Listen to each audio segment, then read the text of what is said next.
Bonsoir à toutes et à tous et bienvenue dans votre édition de 22 heures. Voici les titres de l'actualité.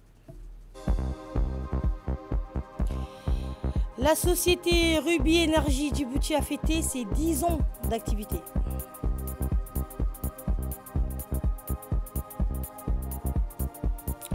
Dans l'actualité internationale, 400 camions d'aide humanitaire ont commencé à entrer à Gaza via les postes frontières de Rafah et de Kerem Shalom. En ouverture de ce journal, un message de solidarité. La République de Djibouti adresse ses plus sincères condoléances et sa profonde compassion au gouvernement et au peuple frère de l'État du Qatar à la suite du tragique accident de la route survenu près de la ville de Sharm el-Sheikh en Égypte. Ce drame a coûté la vie à plusieurs membres du Diwan de l'émir de Qatar en mission officielle et a fait plusieurs blessés.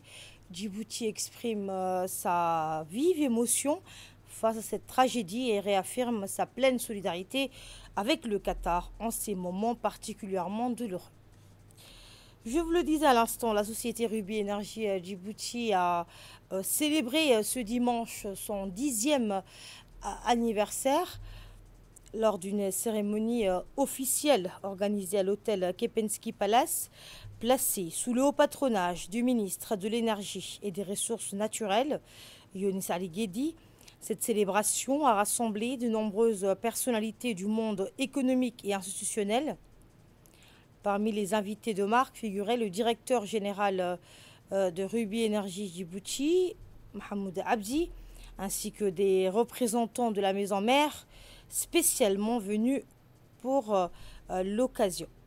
Présente à Djibouti depuis 2014, Ruby Energy s'est imposée au fil des ans comme un acteur incontournable du secteur énergétique national. En 10 ans, l'entreprise a œuvré à sécuriser l'approvisionnement en produits pétroliers, à moderniser les infrastructures logistiques et à générer de nombreux emplois au niveau local. Cette décennie d'activité a été guidée par 3 valeurs clés: la qualité, la sécurité et la protection de l'environnement. Autant d'engagements qui ont permis à la société de bâtir une relation de confiance avec ses partenaires publics et privés. Moment fort de la cérémonie, une projection spéciale est venue retracer les étapes marquantes de ces 10 années de développement, mettant en lumière le travail acharné des employés, leur implication au quotidien et les progrès accomplis collectivement. La cérémonie s'est conclue par un hommage appuyé aux équipes locales, saluées pour leur contribution essentielle à cette réussite. Un anniversaire célébré sous le signe de la reconnaissance, mais aussi de la projection vers l'avenir, avec de nouvelles ambitions pour les années à venir. Le directeur général de Ruby Energy Djibouti, M. Mohamed Abdi, a déclaré être fier de diriger une entreprise qui, au fil des années, a su gagner la confiance de ses partenaires publics et privés. Il a également souligné l'importance, vous l'entendrez, du ministère de l'Énergie pour créer un environnement favorable au développement durable du secteur. Nous l'écoutons. Honneur et avec une profonde émotion que je prends la parole devant vous aujourd'hui à l'occasion du 10e anniversaire de Ruby Energy Djibouti. Les images que vous venez de visionner traduisent 10 ans, 10 années d'engagement, d'efforts et de confiance partagée. Voir nos équipes, nos partenaires et nos clients réunis autour de la même énergie, c'est une grande fierté. 10 ans, c'est à la fois peu de temps à l'échelle d'une nation et beaucoup dans la vie d'une entreprise. Ce cap symbolique nous offre l'occasion de mesurer les chemins parcourus et tracer les perspectives de l'avenir. Depuis sa création, Ruby Energy Djibouti s'est donné pour mission d'accompagner le développement des pays en apportant des solutions énergétiques fiables et adaptées aux besoins des populations comme des entreprises. Ceci dans le parfait respect de notre environnement et soucieux de la sécurité des biens et des personnes. Comme vous le savez, nous sommes présents à Djibouti-Ville et dans toutes les régions.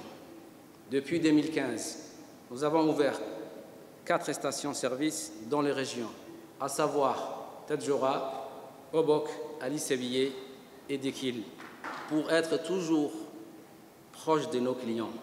Nous avons construit la grande station de PK12, qui est aujourd'hui une référence par sa taille et les services qu'elle propose.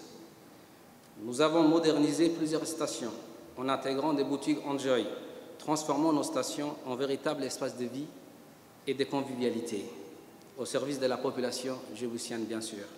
Derrière ces infrastructures, il y a surtout des femmes et des hommes, plus de 150 personnes, mobilisées chaque jour pour vous servir. En 10 ans, nous avons bâti des fondations solides. Cependant, l'histoire de Rubis Énergie Djibouti ne fait que commencer. Quoi, déjà 10 ans, et ce n'est que le début. Voilà l'esprit qui nous anime aujourd'hui, avec vous, avec nos collaborateurs et nos partenaires. Nous continuerons à écrire cette belle histoire au service de Djibouti et de son avenir.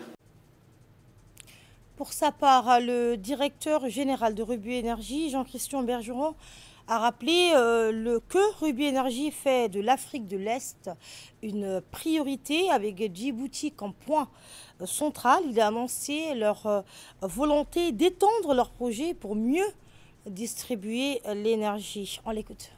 Tout ça, c'est effectivement une aventure collective, et une aventure collective qui est faite d'hommes et de femmes. Tu l'as rappelé, Mahmoud, et tu as rappelé aussi d'où nous venons. 10 ans déjà, c'est à la fois effectivement une belle histoire et c'est également le début d'une nouvelle histoire. Une fois que l'histoire démarre, il ne reste plus qu'à l'écrire, et elle a été écrite au cours de ces 10 dernières années de façon incroyable. Je voudrais quand même dire un mot sur Mahmoud. Ça ne vous a pas échappé que nous avons un Djiboutien à Djibouti. Et ça, c'est quelque chose de très fort qui caractérise Rubis. On est une entreprise internationale, cotée à la Bourse de Paris, présente dans 45 pays. On se développe et on continue de se développer. Mais l'ancrage local, la proximité client, notre souci d'être proche des parties prenantes des pays dans lesquels on opère, c'est effectivement au cœur de l'ADN de Rubis. Et Mahmoud, tu en es le plus vibrant exemple. La réussite de Rubis Énergie de Djibouti sur ces 10 dernières années, c'est aussi grâce aux hommes et aux femmes qui portent très haut ces valeurs-là. Donc j'en ai parlé, ces valeurs de proximité, de fiabilité, de respect mutuel, mais aussi des valeurs d'innovation. Et je trouve qu'à Djibouti, toutes ces valeurs ont trouvé un formidable terrain d'expression. Et c'est, encore une fois, une des raisons principales de notre réussite. Et prenons la parole à son tour, le ministre de l'Énergie a souligné que Rubis Énergie est un partenaire fiable qui aide le gouvernement à sécuriser l'approvisionnement en énergie, moderniser les infrastructures et promouvoir une énergie propre et accessible. Écoutons le ministre de l'Énergie. 10 ans d'existence et d'exercice d'activité à Djibouti sont synonymes pour nous d'une décennie d'engagement, de croissance et de contribution au service du développement socio-économique de notre pays en général et du secteur de l'énergie en particulier. Ces décennies d'activité constituent, à juste titre, un témoignage authentique d'un bel exemple de coopération énergétique française fructueuse et productive entre Djibouti et la France. Elle illustre en outre le leadership et l'engagement inébranlable et la persévérance, l'esprit d'innovation et la passion des équipes dirigeantes qui se sont succédées, contribuant fortement à façonner les parcours réussis de votre organisation, mais aussi et surtout de la vitalité de notre partenariat public-privé.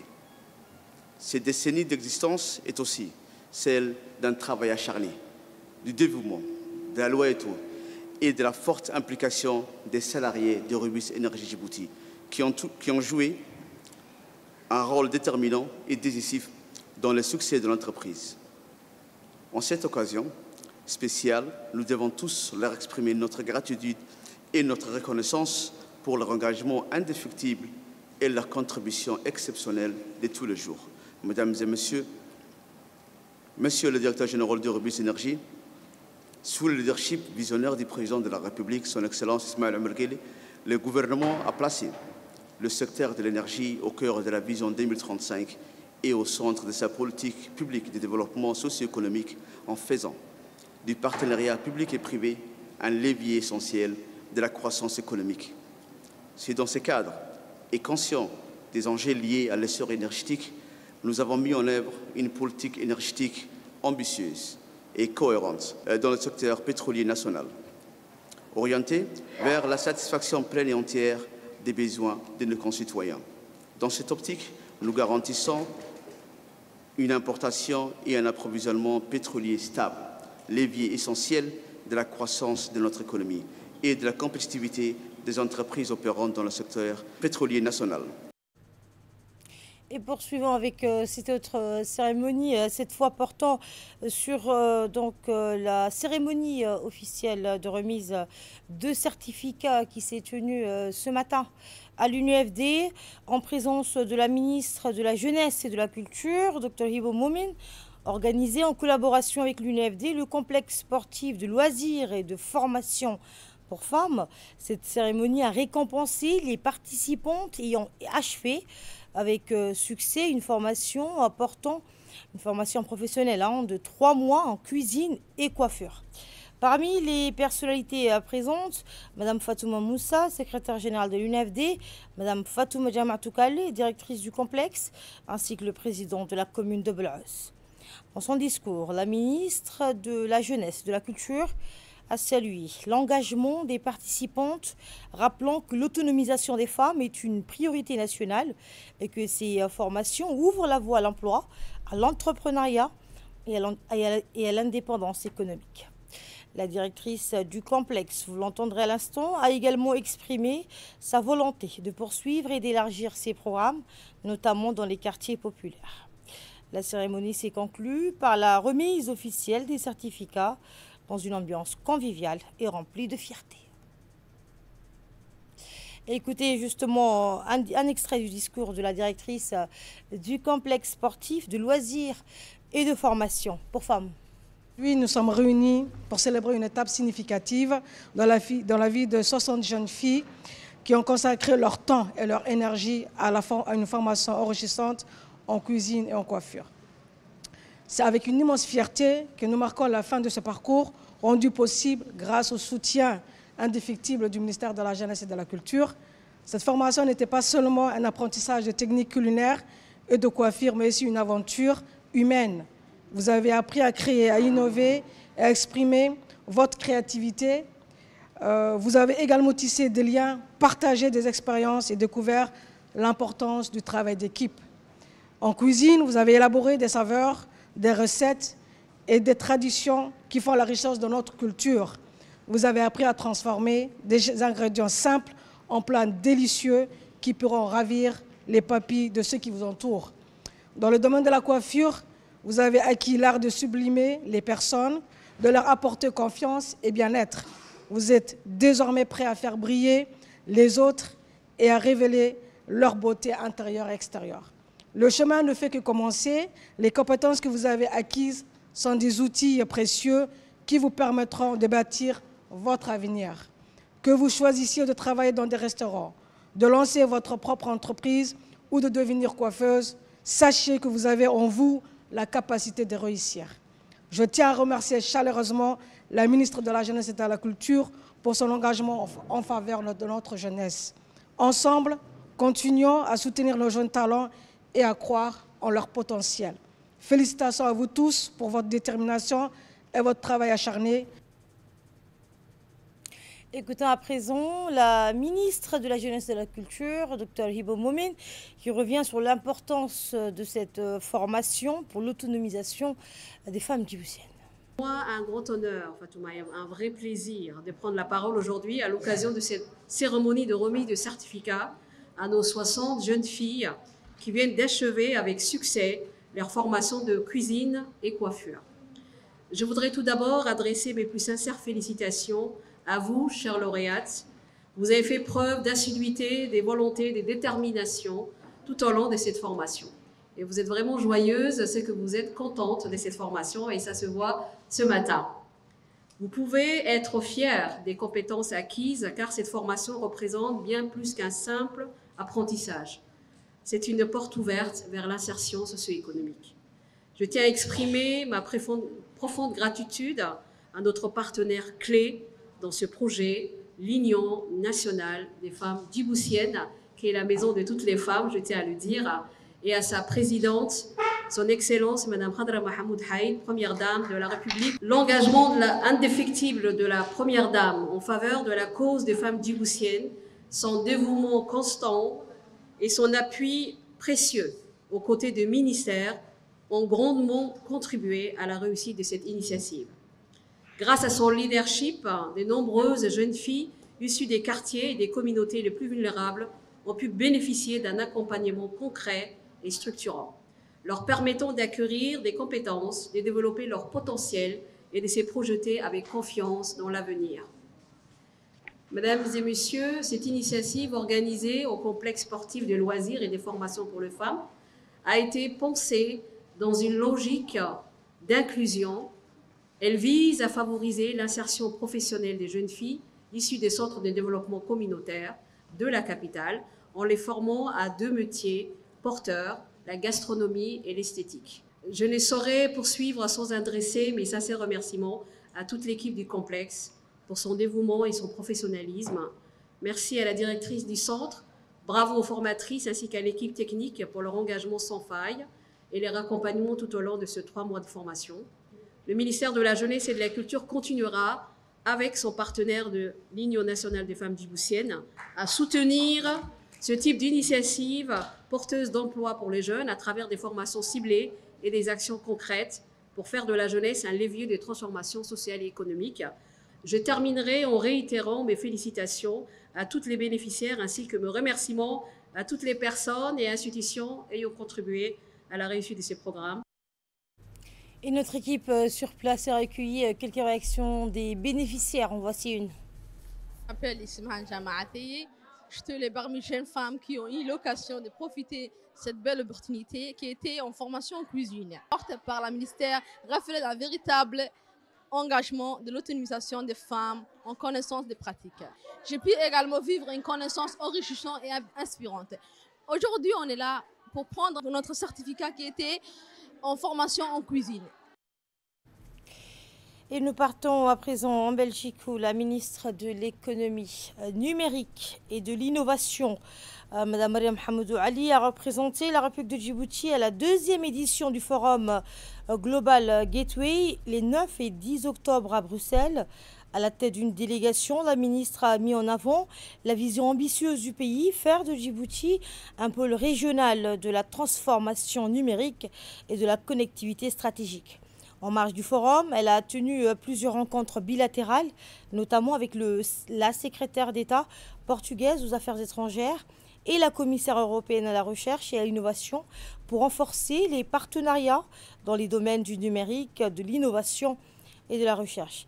La ministre a également pris la parole lors de sessions de haut niveau abordant notamment les financements innovants pour les PME africaines et l'importance du câble sous-marin Blue Raman qui positionne donc Djibouti comme un hub numérique reliant l'Asie à l'Europe. Cette participation confirme le rôle de Djibouti comme un acteur incontournable dans le domaine du numérique et du développement durable en Afrique.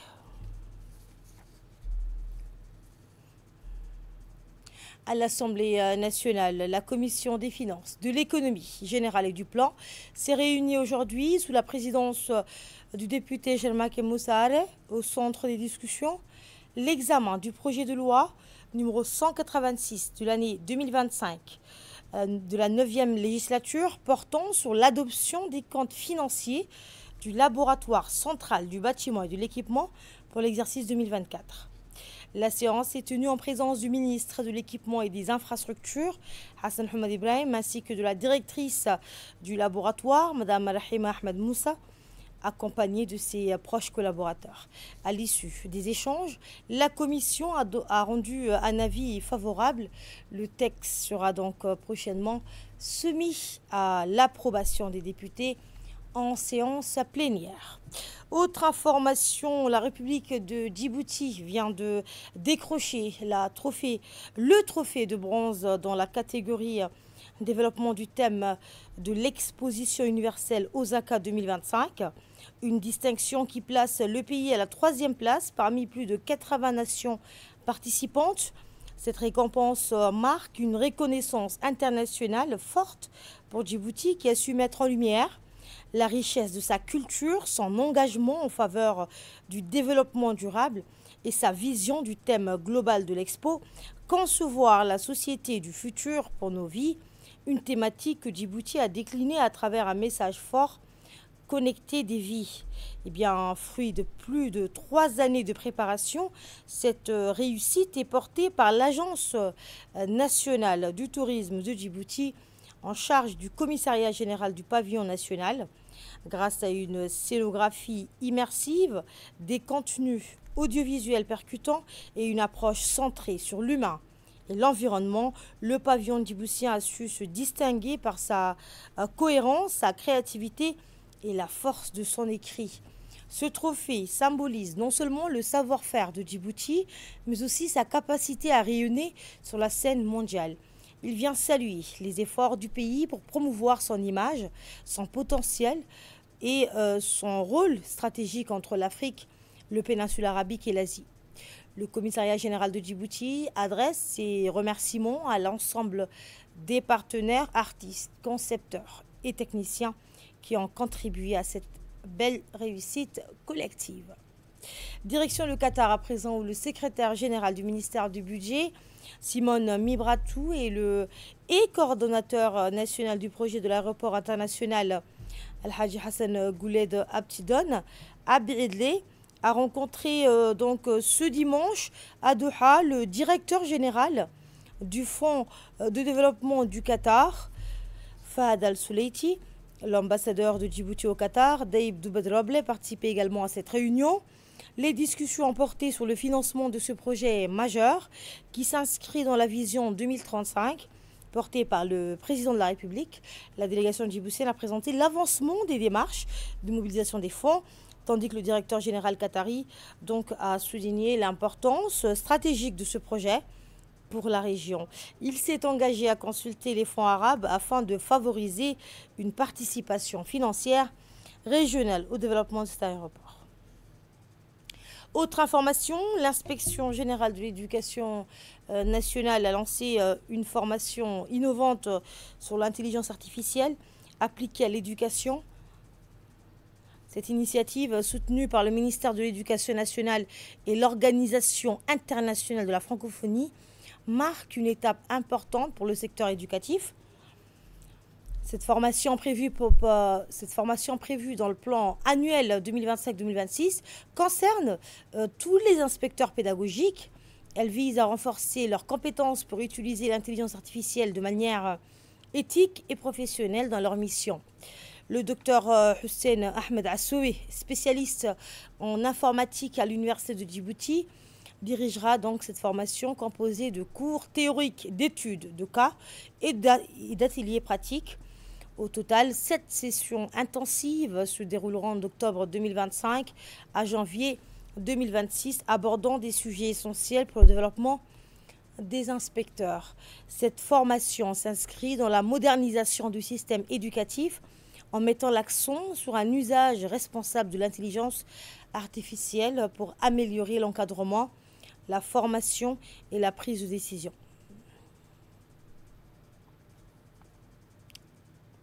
À la une également ce matin à l'hôtel des officiers Hassan Bassouma Hassan, le général de corps d'armée Zakari Cheikh Ibrahim, chef d'état-major général des armées djiboutiennes, a reçu en visite de travail le général de division Aladine Abdallah Abdelmajid, attaché de défense du Soudan à Djibouti. Cette rencontre s'inscrit dans le cadre du renforcement de la coopération bilatérale entre les forces armées des deux pays. Les échanges ont porté sur la situation actuelle au Soudan et les perspectives d'une coopération militaire renforcée.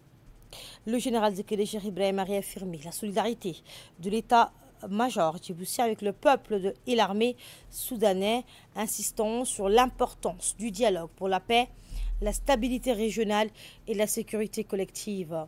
Cette visite s'est déroulée dans une ambiance de fraternité, témoignant des excellentes relations entre Djibouti et le Soudan.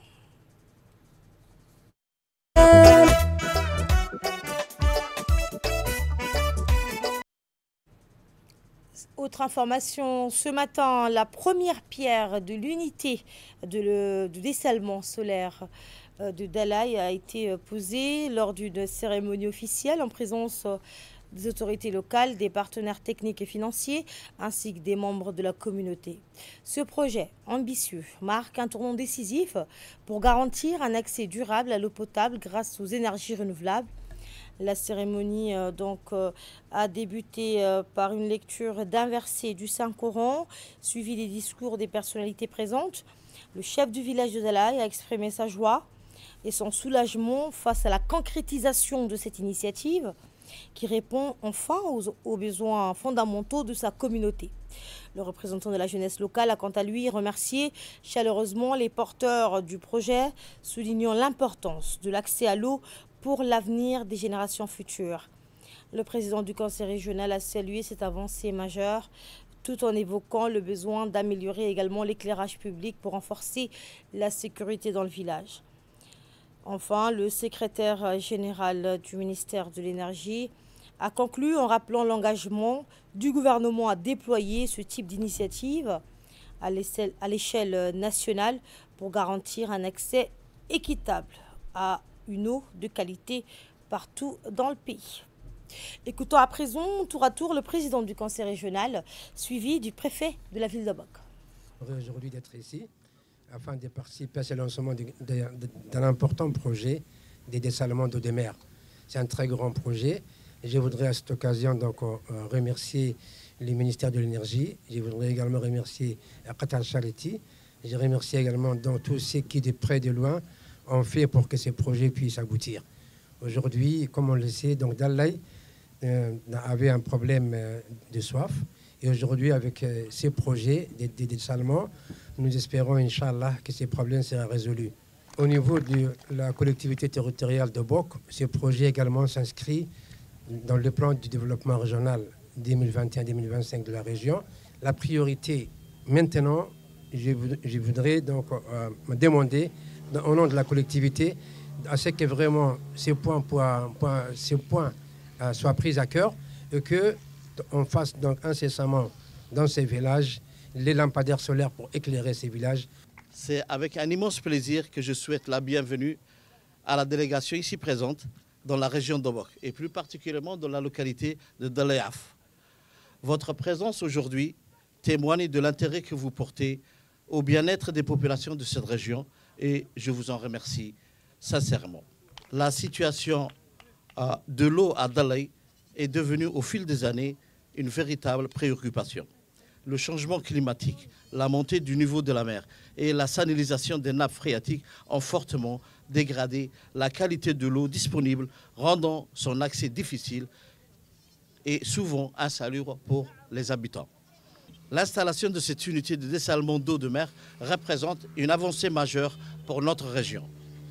Elle vient répondre à un besoin vital, offrir à la population une eau potable, saine et accessible, contribuant ainsi à améliorer la santé publique, à réduire les maladies hydriques et à renforcer la qualité de vie des familles de Dalayaf. Je tiens à exprimer, au nom de la population et des autorités locales de la région d'Obok, nos vifs et sincères remerciements au ministère de l'Énergie pour son engagement constant en faveur du développement des infrastructures hydrauliques dans notre pays. Nos remerciements s'adressent également à l'ONG Qatar Charity, dont la générosité et le partenariat exemplaire ont permis la concrétisation de ce projet vital. Ce projet est important pour nous car Dalaï est un village en devenir. Après ce projet suivra celui de la construction du CDC et avec le ministère de la Solidarité, nous espérons obtenir enfin la construction du 10 shop car Dalaï est un embryon, comme nous le disons souvent, entre Obok, Tadjoura et Djibouti. Je vous remercie. Place maintenant à l'intervention du secrétaire général du ministère de l'Énergie. Cette pose de première pierre d'un projet d'une grande importance pour notre pays et pour cette localité, il s'agit de la construction d'une unité de dessalement containerisée alimentée par énergie solaire. Donc, ce projet va marquer une étape essentielle dans la mise en œuvre de notre politique nationale de valorisation durable des ressources naturelles de notre pays, notamment l'énergie solaire qui est là. Dans un contexte où les effets du changement climatique se font de plus en plus ressentir, cette initiative incarne notre volonté d'offrir des solutions concrètes, durables et adaptées aux besoins de nos populations. Pour détailler un peu les projets, l'unité qui sera réalisée aura une capacité maximale de 4 mètres cubes par heure. Elle sera donc équipée d'une pompe de surface pour le pompage de l'eau de mer, d'un filtre charpent, d'un filtre à sable, d'une pompe à haute pression, d'une membrane d'osmose inverse qui permettra donc de produire une eau potable qui répond aux normes de qualité les plus strictes. Pour assurer donc une disponibilité constante, le dispositif comprendra également un réservoir, un petit réservoir pour le stockage d'eau de mer et un plus grand réservoir de 30 mètres cubes pour l'eau potable qui est traitée. Donc, détail important, il y aura aussi un abreuvoir qui sera destiné au bétail qui sera construit. Ça aussi, c'est très important. Et une borne fontaine qui sera accessible à la population pour se ravitailler. Je tiens donc ici à exprimer ma profonde gratitude à Qatar Charity pour ce financement, pour le soutien précieux à la réalisation de ces projets. Ce partenariat exemplaire donc, illustre l'importance de la coopération interarabe dans la promotion d'un développement durable et inclusif. Au nom du ministère de l'Énergie, je réaffirme notre détermination à poursuivre et à multiplier ce type de projets à travers tous les territoires nationaux afin que chaque citoyen où qu'il se trouve puisse bénéficier d'un accès équitable à l'énergie et à l'eau. Je remercie le préfet de la région pour son accueil chaleureux. Merci pour toute la population qui est ici représentée. Voilà donc pour les infrastructures prévues. Direction la ville d'Ali Sabieh où l'équipe mobile de l'hôpital régional Dr Ahmed Absi Ouarsame a organisé aujourd'hui une caravane médicale à Beyad dans le secteur de Holhol. Cette opération s'inscrit dans les recommandations du ministère de la Santé visant à rapprocher les soins des populations rurales et isolées à travers tout le pays. Sur place, une équipe pluridisciplinaire composée d'un médecin, d'infirmiers, de sages-femmes, d'un nutritionniste et d'une échographiste a pris en charge les habitants en leur offrant des consultations médicales, des soins de base ainsi que des actions de prévention. L'objectif, apporter des services de santé essentiels à ceux qui vivent loin des structures hospitalières et améliorer donc l'accès aux soins dans les zones reculées. Cette mission a été supervisée par le directeur général de l'hôpital, Mohamed Miguel Hassan, qui a rappelé l'importance de ce type d'intervention pour lutter contre les inégalités en matière de santé. Un accent particulier a été mis sur la santé maternelle et infantile avec des actions de sensibilisation à la nutrition, à la vaccination et aux soins prénatals. Les habitants de Beyad ont salué cette initiative qui témoigne de l'engagement des autorités sanitaires et des professionnels de santé à être au plus proche des communautés.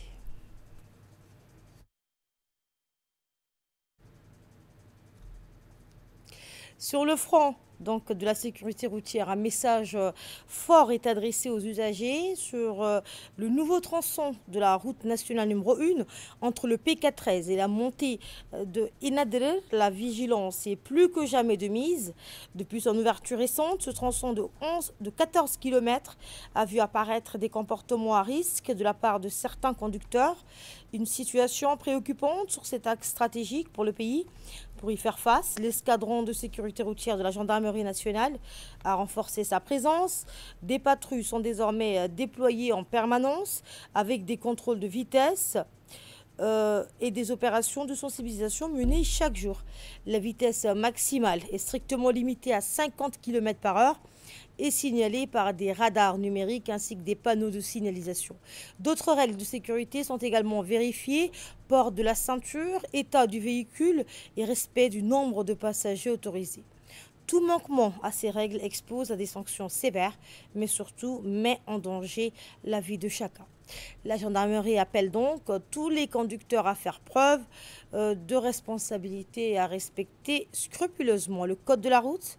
La sécurité de tous en dépend.